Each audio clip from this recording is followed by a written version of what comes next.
මං සිද්ධියක් කියන්න. මහානායක හඳුරු ස්පිරිතාලේ ඉඳදී මම ගියා බයිපාස් ඔපරේෂන් එකක් කළා තියෙන හාමුදුරු කෙනෙක් හිටියා. ඒ හාමුදුරු බලන්නේ. එතන අනිත් දෙතු ගාවට පොඩ්ඩක් ගිහලා කතා කරන්නේ චුට්ටි ළමෙක් හිටියා. ළඟට ගිහලා බලනකොට එයා මම බොහොම අමාරු තත්ත්වයක ඉන්නේ. මං ඇහුවා මේ ළමයා බෞද්ධද අබෞද්ධද කියලා. පස්සේ එයා කිව්වා සිංහල ළමයි තමයි කියලා. එයා දන්නේ නැහැ කවුද කියලා හරියට සිංහල ළමෙක් තමයි. ඊට පස්සේ මං කොහොමද ආශිර්වාද කරලා ආවා. ඒ ඇවිල්ලා පහළට බහිනකොට මුස්ලිම් අම්මා කෙනෙක් මෙහෙම කරගෙන එනවා. ඇවිල්ලා hina වෙලා පොඩ්ඩක් එහාට ගිහලා නැවතිලා හිටියා.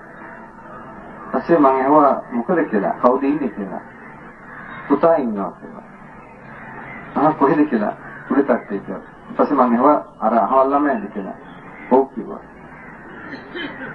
පස්සේ මං කිව්වා නෑ මං ළඟට ගිහලා මං ආශිර්වාද කරලා ආවා. කියනකොට ඒ මම අම්මගේ ඇස් දෙකට කඳුළු ආවා. එන ගමන් කියනවා ඔබ වහන්සේගේ දේශනාවක් අහනවා කියලා.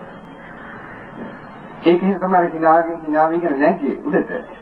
පිටati ඒ ඇත්තෝ අසරණ වෙලා ඉන්න වෙලාවට අපි පොඩ්ඩක් අපේ ලෙඩා ගාවට යන්නේ නැතුව පොඩ්ඩක් ගිහිල්ලා අහන්න මම පොඩ්ඩක් ආශිර්වාද කරන්න කියලා කවදාවත් එපා කියන්නේ.